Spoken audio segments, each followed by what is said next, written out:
Jo em sumo a qualsevol idea que dongui la d'aparellada, que és la coneguda i la famosa. Digue'm, com va això del consultori, Ada? Què és No, aquest vull dir que consultori? com que a vegades si hi ha molt públic, clar, no es pot deixar intervenir perquè allò seria etern. Però que si són pocs, en comptes de fer una explicació, que, doncs al revés, que hi ha molta gent que a vegades venen a les xerrades i se'n van amb les ganes d'haver preguntat, jo què sé, com es fa una xefla, no? Com es fa un arròs o com es fa un no sé què. Però bueno, nosaltres ens posarem a parlar, si vols, Ivan. I tant. Tu tenies pensat algun guió o com anava això? És que ara m'acabes de donar una bona idea, com que no són masses, ara anirà venint gent. Et volia fer 4 preguntes perquè ens expliquessis una mica qui és, d'on vens i a on vas.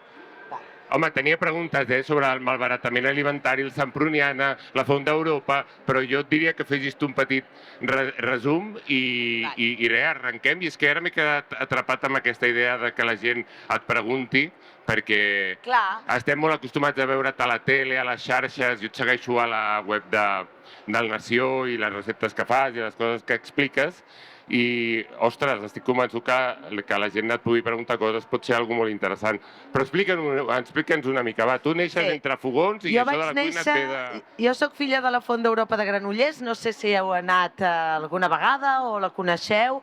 És un establiment emblemàtic, mal m'està dir-ho, però és així, un establiment bicentenari, que està obert i gestionat per la mateixa família des del 1771, que això són 255 anys, ininterrompudament, només s'ha parat, només es va aturar durant la pandèmia i sempre per la mateixa família. El 1771, la meva primera, la van passada, la Cecília, era una pagesa i vídua, pagesa i vídua, això és una dada important, i el que va passar és que va haver-hi uns aiguats a Granollers molt importants, a Palou, a la zona de l'Horta de Granollers van haver-hi uns aiguats molt importants i la Cecília, 1771, es va arruïnar perquè va perdre totes les collites i només va salvar 2 botes de vi. Aquestes 2 botes de vi va anar a veure un parent i li va dir, escolta'm, un parent que tenia una casa a Granollers, a la carretera, i li va dir, escolta, que em deixaries vendre aquestes botes de vi a casa teva, en els baixos, i així va ser com la Cecília va descobrir el miracle de l'hostaleria, que és vendre a gots, no? I de cada una d'aquestes dones que ens han precedit i de cada un dels avis i besavis que han estat portant la Font d'Europa, de cada un hem rebut un llegat, un valor, un coneixement i un fonament d'aquest ofici nostre. I de la Cecília és això, no? Estimeu fills, nets, besnets, aquest ofici que és miraculós, no?, de vendre gots. I ella, amb aquestes 2 botes de vi, va aconseguir tirar endavant la família. Ella que era vídua, no? I així, i això que a mi em sembla tan sorprenent, ho podem veure a Barcelona, a l'Hospitalet, a tot arreu, aquests bars que van ser oberts per persones que venien d'Extremadura, d'Andalusia, de Galícia, i ara que venen de la Xina, del Pakistan, que arriben, i és un ofici que salva persones, que salva famílies. És un ofici molt, molt agraït, és un ofici que hem de valorar moltíssim perquè ha permès que moltes famílies tirin endavant perquè han muntat un bar o s'ha posat a treballar un bar o... Moltes vegades aquest ofici neix de la misèria, i així com de la Cecília. I això vam aprendre que tenim un ofici que ens va permetre tirar endavant, que li va permetre tirar endavant i que sempre l'hem de valorar molt. I així fins avui, 10 generacions més tard, i jo vaig obrir... Som 8 germans, i jo soc la petita, i a casa el meu pare deia: si s'ha mantingut la fonda és gràcies a la feina, evidentment, però sobretot que hem mantingut aquesta figura de l'hereu, ho heu de saber. La fonda l'heredarà, la rebrà el germà gran. Jo sóc la petita i sóc noia, saps? Ni una cullereta, saps? Ni una cullereta em va tocar. I llavors doncs, vaig obrir la Semproniana, vaig obrir un restaurant a Barcelona. El pare sempre em deia, escolta, i tu, des de molt petita, des de molt petita, tu de gran, què vols? Bueno, sempre ens ho preguntava, tenia molta dèria. De gran, què voldràs ser? I jo mirava el pare i li deia, jo de gran vull ser clienta. Home, tu diràs... I a més, perdona, obres del Semproniana sent escandalosament jove, tenies 25 anys. Però és això, que jo volia ser clienta de gran, i el pare em deia, és que això de ser clienta, perquè jo trobava que era un xollo. Quan jo deia, mare, vull un got d'aigua, o vull un pollastre rostit, doncs em deia, doncs fes tu, vés tu a buscar. En canvi, el client demanava un tallat i li portaven el tallat i es quedava allà el cambrer dempeus i deia, voldrà alguna altra cosa més? Jo deia, això és meravellós, jo vull això, no? I el que passa és que després va arribar aquella edat en què vaig adonar-me que això no era possible, saps? Si no pagaves el tallat, no d'això. I llavors el pare em va dir, doncs per ser client has d'estudiar una carrera. I em va dir, tu estudia la carrera que vulguis, entre medicina i dret. La que vulguis, entre medicina i dret. I vaig estudiar dret, perquè la medicina no m'hi veia en cor, em marejo i tot això, saps?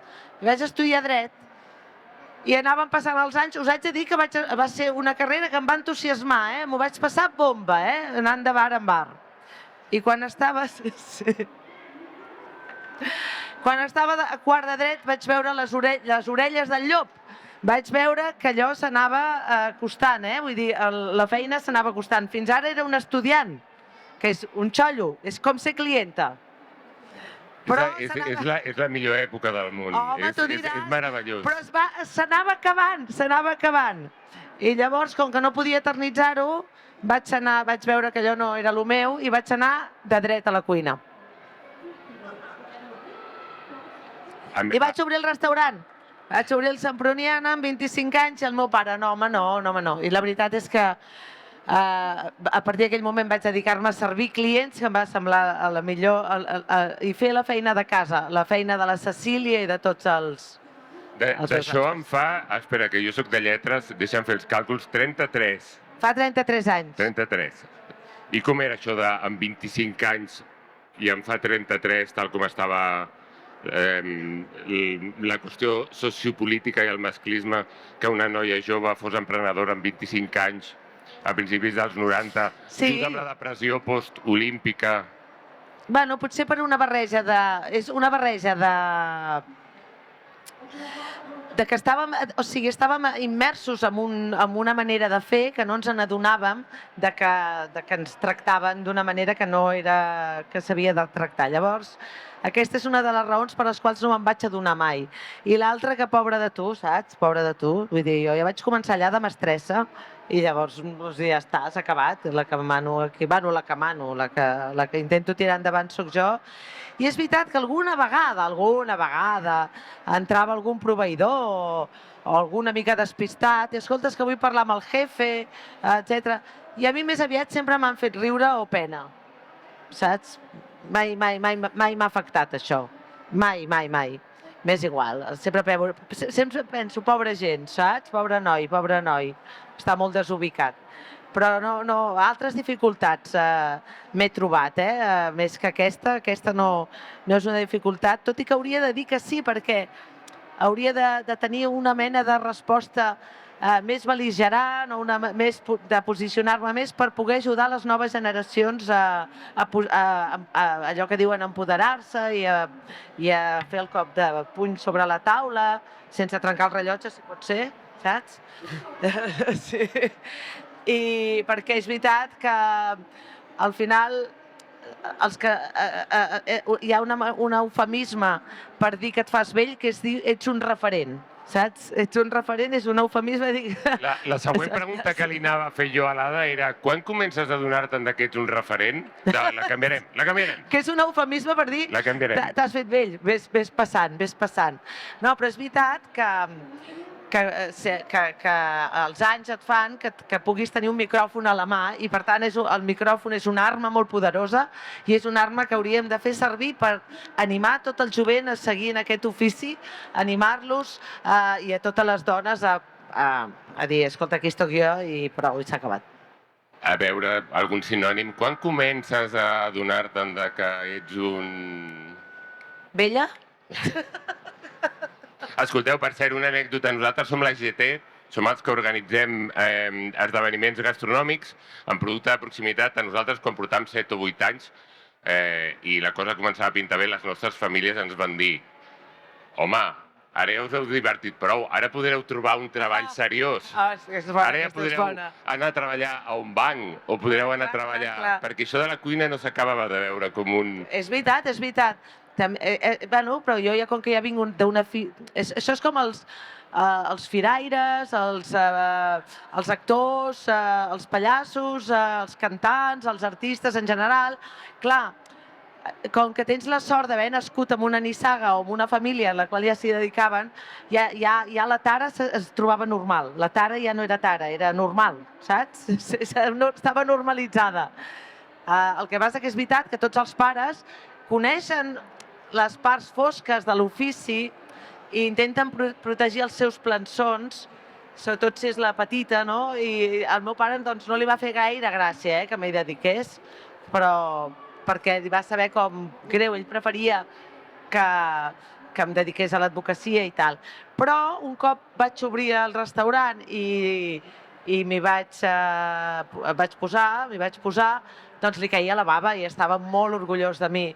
I de tant en tant me n'adonava que havia pagat algun proveïdor d'estranquis, o sigui, com que veia que no me'n sortia, doncs feia alguna, saps? Pagava un proveïdor o de cop i volta les nòmines s'havien pagat miraculosament. No hi ha cap inspector d'Hisenda, no? Aquí no. No, vull dir-te que em va cuidar, que em va ajudar una mica, sí. I de cop el telèfon comença a sonar i a l'Ada la comencen a trucar de programes de televisió, de ràdio, de mitjans de comunicació, i això s'ha de gestionar perquè t'ha de pujar l'autoestima, t'ha de venir una miqueta d'ego. Com vas gestionar aquest moment en què passes de ser una responsable d'un restaurant anònim a un restaurant molt conegut, a que la gent et comenci a trucar, a que et comencin a demanar a molts programes, cosa que continua fins ara, però aquell moment d'explosió com el vas viure, com el vas gestionar? No entenc la pregunta. Però què dius? Al contrari, ego? Gestionar què? Si sóc que coneixen els del barri? No, escolta'm. Al contrari, un agraïment infinit i feliç de poder contribuir, de poder difondre, de poder conèixer gent, i si algú em reconeix, doncs feliç com un anís. No, res. Em sembla que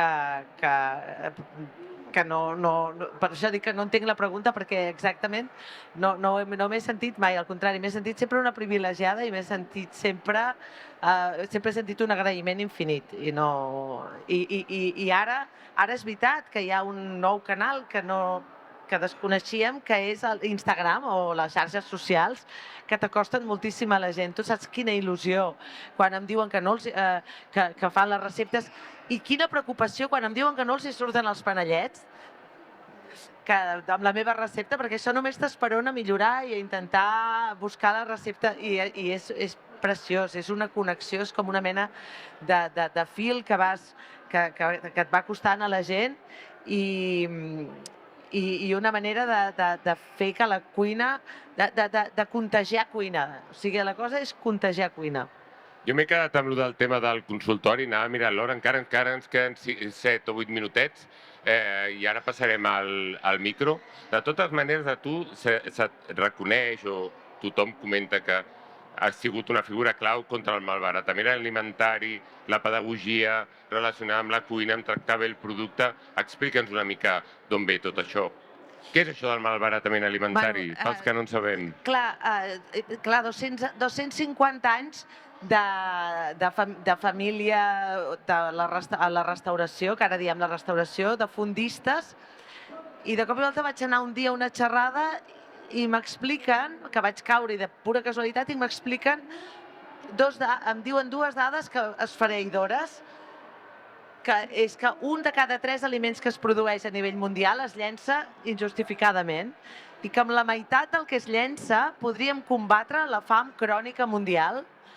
I jo dic, però com pot ser que jo, dedicant-me a la... Bueno, hem viscut sempre entre aliments, aquestes dues dades no en sabés res, no en sabés res. I em vaig indignar i vaig dir, doncs, bueno, alguna cosa haig de fer.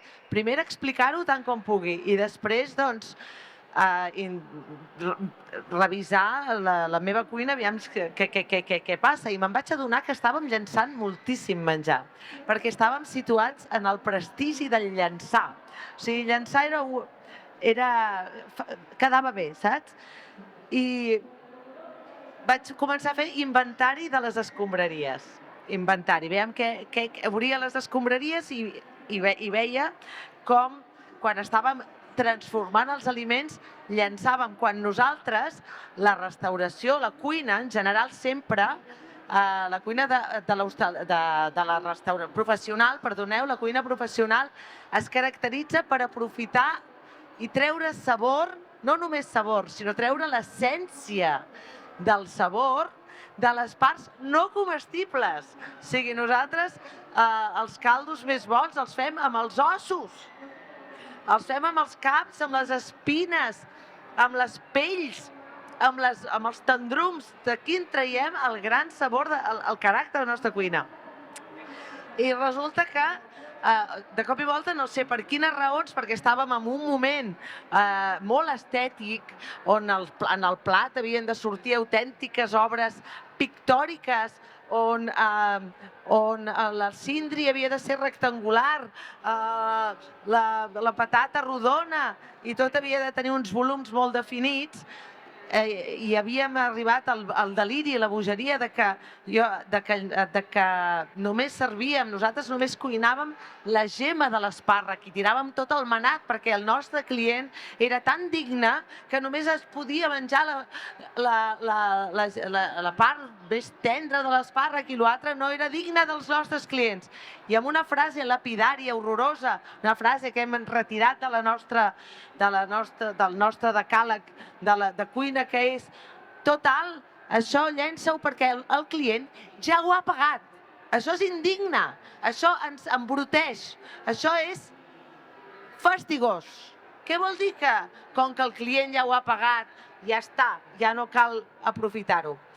I ara, arran d'aquella xerrada en la qual vaig descobrir aquestes dues dades esfereïdores i després de tot l'exercici de fer l'inventari, doncs ara aprofitem, no aprofitem la tija de l'espàrrec, no, aprofitem fins el blanc de l'espàrrec.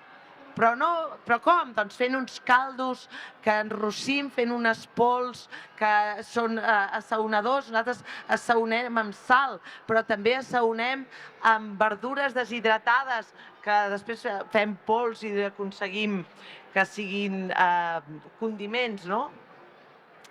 I després em vaig animar ja a fer aquests àpats que en diem gastrorecupes. Vaig fer una prova, un dia vaig fer una prova que va ser tancar neveres i proveir-me a través dels meus proveïdors habituals i fins i tot anant als supermercats de la zona i anant també als pagesos de prop, proveir-me d'allò que no es pot vendre. O sigui, dir, mira,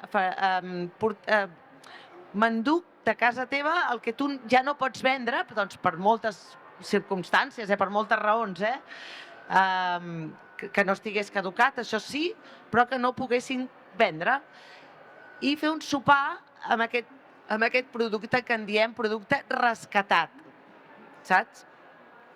I vaig fer aquest àpat, evidentment a un preu molt popular, i va ser impressionant. 100 persones menjant d'aliments que estaven en el corredor de la mort, a punt de ser llançats, no? 100 persones gaudint d'aquests aliments. I ara d'això n'hem fet, doncs, una acció en la qual estem animant. Restauradors de l'Hospitalet, us animo que us adheriu al GastroRecup. Es diu GastroRecup i és aquest àpat que cuinem un dia amb aliments rescatats i tothom ho pot gaudir. I us n'adoneu, els que viviu aquesta experiència, que és impossible distingir entre el plat convencional o el plat fet amb aquest tipus d'aliment, perquè, evidentment, per què és impossible? Perquè són iguals, perquè els aliments són iguals. El que passa és que ja no poden ser venuts, doncs perquè no poden ser venuts perquè o són massa grans o són massa petits o s'ha trencat la bossa. O, perdoneu, o són massa lletjos. Jo pujaré l'aposta. Quan acabeu, avui, poseu-vos tots a la web d'Espigoladors. Espigoladors és una associació agermanada amb l'AGT que es dedica senzillament a demanar als pagesos que no volen recol·lectar més... No poden, no és que no vulguin, és que no poden. I perquè el mercat no els accepta. Clar. Que no poden recol·lectar més menjar del seu camp, els demana fer-ho ells i donar-ho a ONGs, com Banc d'Aliments, Creu Roja. Jo sóc patrona d'espigoladors, Al matí que hi vam estar nosaltres, ajudant a espigolar els camps, vam omplir 60 furgonetes amb menjar que no poden portar al mercat perquè som tots tan burros que no els comprem perquè són lletjos i no ens agraden. Aviam. És que aquest producte, Ivan, no és que nosaltres siguem burros, és que no arriba al mercat. És que no arriba al mercat. O sigui, burros no em refereixo podem comprar perquè ja no arriba al mercat. Però sí que és veritat que nosaltres com a consumidors, no tenim una responsabilitat, perquè no tenim una responsabilitat, però hem de saber que tenim un poder enorme. Tenim un poder enorme. I el que nosaltres vulguem comprar serà el que trobarem en les cadenes de distribució. I això sí que és important de dir, Nosaltres tenim la clau de volta, la clau que obre la porta a canviar aquestes dinàmiques. I és importantíssim transmetre-ho. Nosaltres, mira, jo sempre explico, aviam si em sé explicar, és com un sandvitx, com un biquini, saps? Imaginem-nos un biquini, un pa, un altre pa per sota i un formatge al mig, ¿vale? 2 pans i un formatge. La llesca de dalt d'aquest pa és l'administració pública. Aquesta administració pública és la que fa les lleis, les que les aplica, per descomptat, i la que fa campanyes de sensibilització perquè té la capacitat d'arribar a tothom. La llesca de sota és el consumidor. I el formatge és el sistema alimentari. Som nosaltres, la cadena. És a dir, des del pagès fins al restaurant o fins a la botiga on tu compres el menjar. La cadena alimentària, el transportista, la fàbrica que transforma, tot, fins que arriba a casa teva.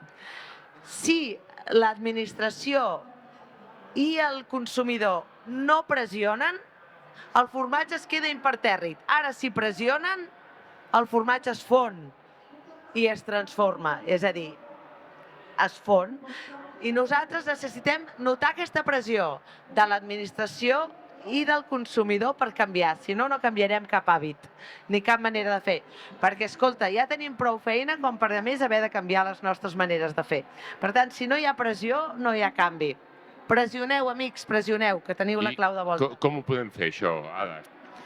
Fórmules per pressionar. Fórmules per pressionar. Mira, la que tenim més a l'abast i és més efectiva, de fet és la més efectiva, és que compreu producte de proximitat.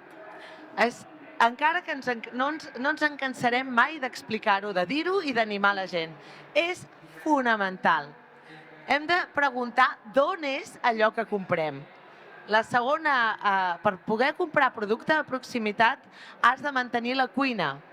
Has de mantenir la cuina, perquè si no cuines no saps el que hi ha dintre d'aquella truita de patates que has comprat feta. No saps on és aquest producte. Per tant, has de comprar producte de proximitat. És fonamental.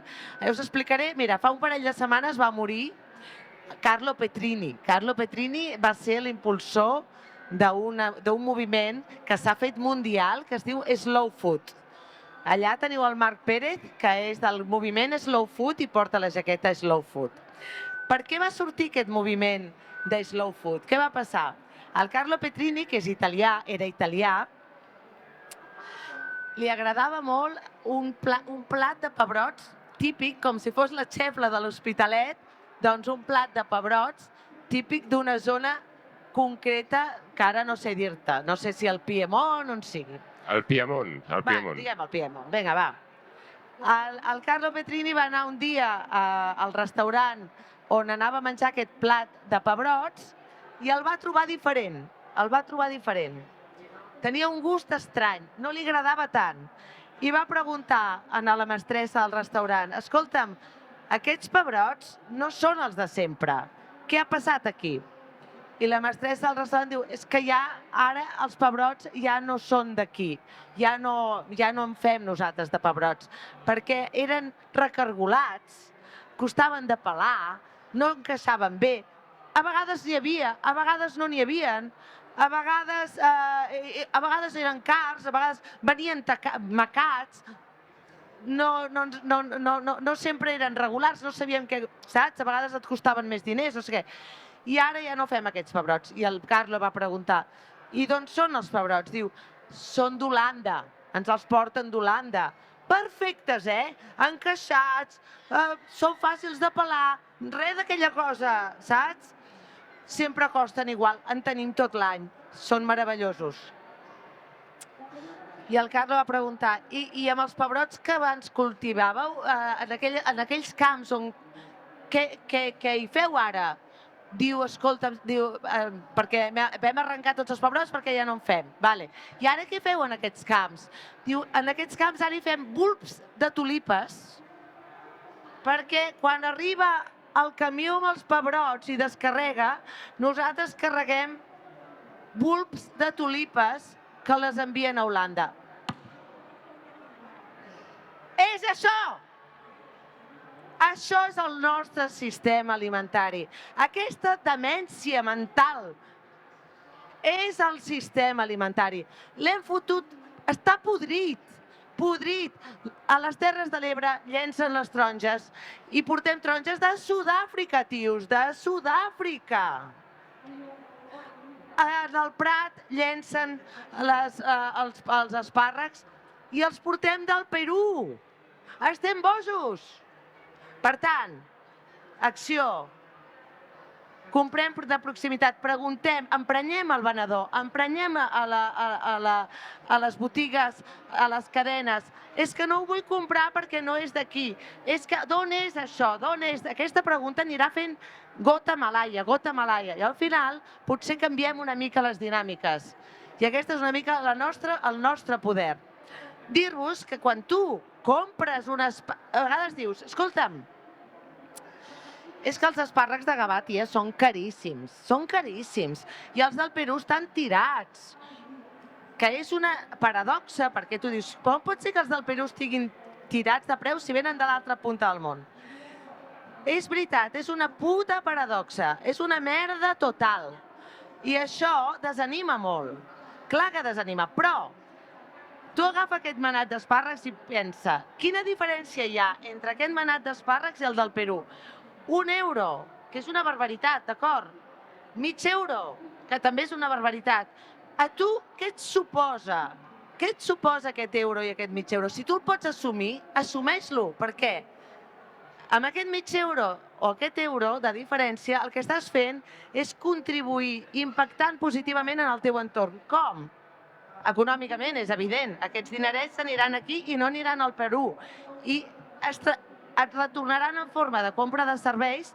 Jo, per exemple, si compro el producte de proximitat, doncs aquest productor podrà venir amb aquests dinerets a dinar al Semproniana, amb venda de serveis o indirectament amb impostos. El tio del Perú a tu no et pagarà la seguretat social, el tio del Perú a tu no et pagarà la jubilació, el tio del Perú a tu no et pagarà l'escola pública. El de l'espàrrec de Gavà et pagarà l'escola pública. Impactarà a nivell social fixant població al territori. Els que fan formatges al Prepirineu podran continuar vivint al Prepirineu. Aquelles vaques continuaran cuidant aquell paisatge que quan nosaltres no podem més del puto Hospitalet ens n'anem allà a airejar-nos i volem veure coses verdes. I fixarà població al territori, mantindrà els oficis i, a més, contribuirem a reduir la petjada de CO2. Per tant, 50 cèntims fan tot això de bo. Vinga.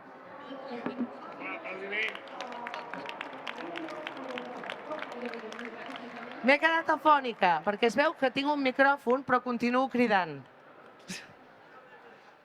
Ens queden 3 minuts ara. Crido amb un micròfon, imagina't. Tenim 3 minuts, ara faré d'hostesa i aniré passant el micro per aquí. Hola, jo li volia preguntar a l'Ada com feu la pell de patata que doneu al Semproniana, que està tan bona. Molt bé, això ha sigut una cosa que ens hem desacomplexat tant amb això de l'aprofitament alimentari que fins i tot a les pells de patata que llançàvem ara les fregim i les donem d'aperitiu. I sorprenentment la gent li encanten, que dius, aviam, que us estem donant el que anàvem a llançar, Aviam, la pell de patata és difícil de fer, fregida.